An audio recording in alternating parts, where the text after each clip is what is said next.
Assalamualaikum warahmatullahi wabarakatuh. Salam sejahtera untuk kita semua. Bagaimana kabarnya teman-teman? Semoga selalu dalam keadaan yang sehat. Pada pertemuan kali ini kita akan membahas materi tentang teorema Pitagoras ya. Di sini akan dijelaskan apa itu teorema Pitagoras, bagaimana rumusnya dan penggunaannya pada matematika ya. Ya mungkin langsung saja kita mulai. Jadi ada beberapa bahasan yang akan kita pelajari bersama. Yang pertama terkait dengan pengertian dari teorema Pitagoras. Kemudian saya juga akan menjelaskan terkait standar kompetensi. Dilanjut dengan kompetensi dasar dari teorema Pitagoras. Kemudian ada juga indikator-indikator yang harus teman-teman tempuh pada materi teorema Pitagoras ini. Ada 3 indikator, apa saja nanti akan kita bahas. Ya, yang pertama terkait dengan pengertian Pitagoras. Teman-teman tahu tidak Pitagoras itu apa gitu? Mungkin ada juga yang sudah pernah mendengar istilah dari Pitagoras, teorema Pitagoras, atau mungkin sudah tahu juga gitu ya rumus Pitagoras ini. Nah, jadi Pitagoras ini merupakan nama dari seseorang ahli matematika ya, ahli matematikawan asal Yunani. Kemudian dia itu sangat tertarik untuk meneliti bidang matematika, khususnya di geometri. Dia menemukan suatu istilah baru dan juga penggunaan baru dari Pitagoras ini. Nah, di sini dia pernah meyakinkan bahwa matematika ini menyimpan semua rahasia alam semesta dan percaya bahwa beberapa angka memiliki keajaiban. Seperti itu. Kemudian beliau juga diingat karena rumus sederhana dalam geometri, ya tadi yang saya sudah sebutkan, yaitu terkait tentang 3 sisi dalam segitiga siku-siku, yaitu yang biasa dikenal dengan istilah rumus teorema Pitagoras. Jadi teorema Pitagoras itu diambil dari nama penemunya itu sendiri, yaitu Pitagoras ini, seperti itu, yang digunakan untuk mencari sisi-sisi dalam segitiga siku-siku.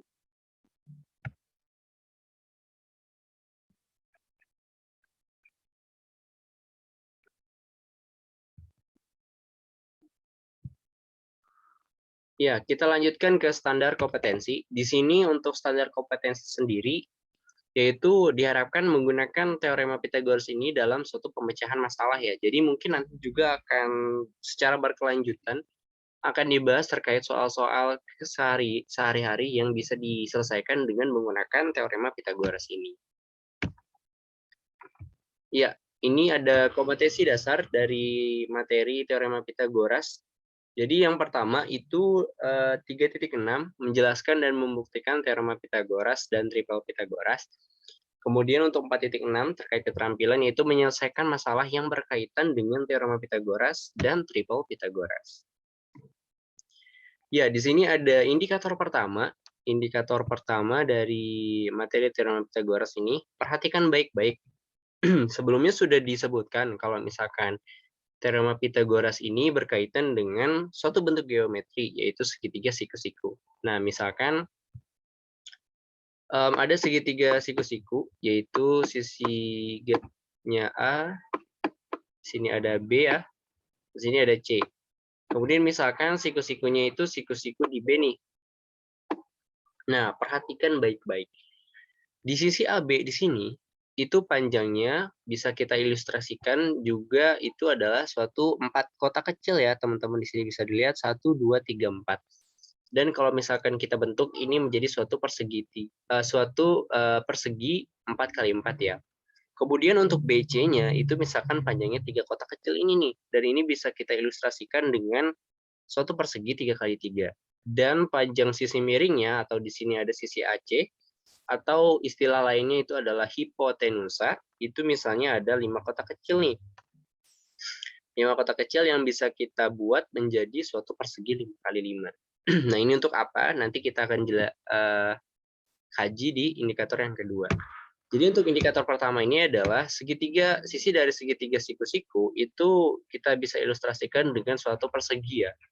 dan akan ada istilah ataupun angka bentuk unik dari segitiga siku-siku ini. Nah, kita lanjutkan. Nah, indikator kedua.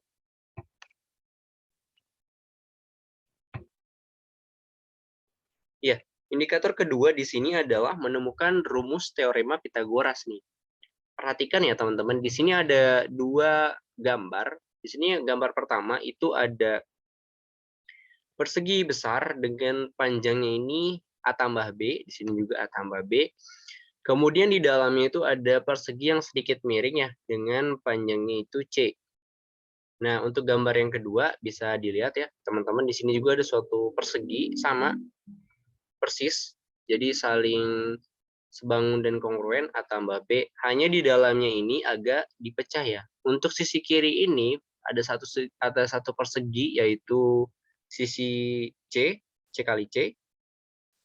Kemudian di sini ada persegi kecil dengan panjangnya A dengan luas A kuadrat. Ya, di sini kita tulis terlebih dahulu. Ada A kuadrat. Ini A kuadrat. Dan sini ada persegi, di dalam itu panjangnya B, itu B kuadrat. Dan di sini ada keempat segitiga ya. Di sini ada segitiga pertama, di sini ada yang kedua, di sini ada yang ketiga, dan ada yang keempat. Nah, kita lihat di sini ada suatu penjelasan. Luas daerah yang tidak diarsir pada gambar 1 dan di atas adalah luas persegi ABCD dikurangi 4 kali luas daerah yang diarsir. Nih, perhatikan teman-teman pada gambar pertama nih ya. Ini ada salah penulisan di sini, harusnya C kuadrat ya. Jadi untuk C kuadrat ataupun luas dari persegi yang ada di dalam, yang panjangnya C ini, itu sama dengan luas persegi besar ini, yaitu luasnya adalah sisi kali sisi, di mana sisinya adalah A tambah B, maka A tambah B dikali A tambah B ya teman-teman. Ini adalah luas dari persegi yang besar nih, ya, atau persegi ABCD. Kemudian dikurangi dengan 4 segitiga yang mengelilingi ini. Ini ada segitiga pertama, kedua, ketiga, dan keempat ya. Ini adalah luasnya ya. Maka ini adalah 4 kali luas segitiga, itu kan setengah alas kali tinggi ya. Dimana misalnya di sini alasnya B, di sini tingginya A ya. Dan semua juga kebetulan sama, jadi 4 kali setengah kali AB. Kemudian kalau misalkan kita operasikan, maka C kuadrat itu sama dengan A tambah B dikali dengan A tambah B, maka menjadi A tambah B kuadrat. Kemudian dikurangi dengan 4 kali setengah itu 2, berarti 2AB ya. Nah, ini kita mendapatkan suatu persamaan. Nah, ini persamaan pertama nih. Kemudian untuk gambar kedua, perhatikan. Di sini untuk A kuadrat ditambah B kuadrat, itu akan sama dengan A tambah B dikali dengan A tambah B, ya, ini luas semuanya. Kemudian dikurangi dengan segitiga yang ada di dalam nih teman-teman. Itu ada segitiga 1, 2, 3, 4, maka sama seperti sebelumnya menjadi 4 dikali luas segitiga itu adalah setengah alas kali tinggi, di mana alasnya A dan tingginya B. Nah, kalau misalkan kita operasikan juga akan didapat hasilnya seperti ini. A kuadrat ditambah B kuadrat itu sama dengan A tambah B kuadrat dikurangi 2 kali AB. Nah, ini misalkan kita masuk ke persamaan yang kedua. Nah, bisa dilihat nih teman-teman. C kuadrat itu sama dengan A tambah B kuadrat dikurangi 2AB. A kuadrat tambah B kuadrat itu juga sama. Itu sama dengan A tambah B kuadrat dikurangi 2 kali AB. Kalau misalkan kita substitusikan atau menggunakan sifat transitif, maka akan didapat suatu rumus yaitu C kuadrat mohon maaf, C kuadrat itu sama dengan A kuadrat ditambah dengan B kuadrat. Maka kita dapat rumus teorema Pitagoras itu adalah C kuadrat sama dengan A kuadrat ditambah B kuadrat. Seperti itu. Nah, untuk indikator ketiga bisa dilihat teman-teman, teorema Pitagoras dalam bentuk rumus. Nah, tadi kita sudah menemukan asal-muasal dari rumus teorema Pitagoras itu sendiri. Dalam segitiga segi-siku di C berlaku rumus AB kuadrat sama dengan BC kuadrat ditambah C kuadrat. Atau kalau misalkan kita tuliskan dalam rumus, itu akan didapat C kuadrat sama dengan A kuadrat ditambah B kuadrat. Ya, ini sama seperti pas pertama yaitu indikator 1 di mana ada segitiga ABC, tapi di sini siku-sikunya di C. Kemudian panjang sisi depannya A, sisi hadapnya B, dan panjang sisi miringnya C. Kalau misalkan kita dengan menggunakan bantuan segi persegi didapat luas A kuadrat, B kuadrat, C kuadrat. Dan akan didapat rumus teorema Pythagoras yang kita temukan di indikator kedua yaitu C kuadrat sama dengan A kuadrat ditambah dengan B kuadrat.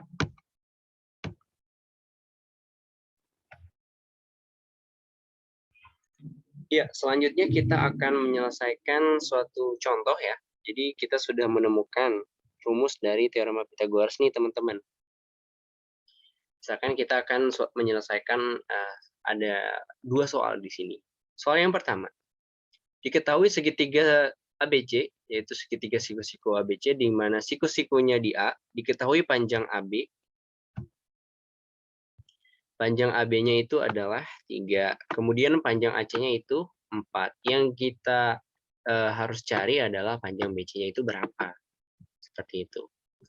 Nah, dengan rumus teorema Pythagoras yang sudah kita temukan pada pembahasan sebelumnya, yaitu BC kuadrat atau sisi miring, itu sama dengan penjumlahan dari sisi-sisinya dikuadratkan. Jadi AB kuadrat ditambah dengan AC kuadrat. Nah, karena sudah diketahui, kita tinggal ganti saja AB-nya dengan 3, AC-nya dengan 4. Maka akan didapatkan 3 kuadrat ditambah dengan 4 kuadrat. Kalau misalkan kita jumlahkan akan didapat 9 ditambah 16. 9 ditambah 16 adalah 25. Maka BC sama dengan akar dari 25. Jangan lupa akarnya nih teman-teman, karena di sini masih BC kuadrat. Yang kita harus cari adalah nilai BC. Maka akan didapat panjang BC itu sama dengan 5. Seperti itu. Kemudian ada soal yang kedua. Nah, soal yang kedua ini sedikit berbeda dari soal yang pertama. Jadi panjang sisi miringnya sudah diketahui nih. Panjang sisi miring ataupun BC-nya itu 10. Kemudian sisi yang satunya yaitu sisi, salah ini ya, sisi AB-nya 6. Nah, yang kita diminta nyari adalah sisi AC-nya ini berapa nih? Sisi AC-nya. Nah, sebetulnya menggunakan rumus yang sama, hanya saja yang kita diminta cari adalah nilai AC. BC-nya sudah diketahui 10, nilai AB-nya juga sudah diketahui 6. Maka 10 kuadrat sama dengan 6 kuadrat itu ditambah dengan karena AC-nya yang dicari, jadi AC-nya nggak apa-apa, tulis saja AC kuadrat. Kemudian 10 kuadrat itu 100, 6 kuadrat itu 36.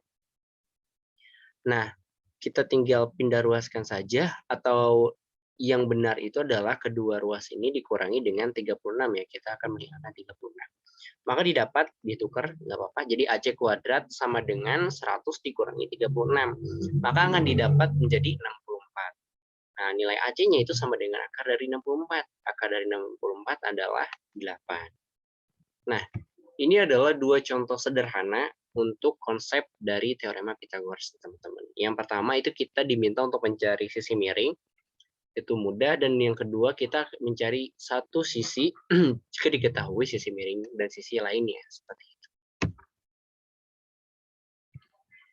Ya, mungkin untuk pengantar dari konsep teorema Pythagoras cukup sekian ya. Setelah ini teman-teman silakan mengerjakan tugas yang sudah saya buat dan yang sudah saya upload juga di LMS Odo di sana. Kalau misalkan teman-teman ada yang ingin ditanyakan bisa bertanya di WhatsApp group. Itu saja mungkin, sekian. Terima kasih. Wassalamualaikum warahmatullahi wabarakatuh.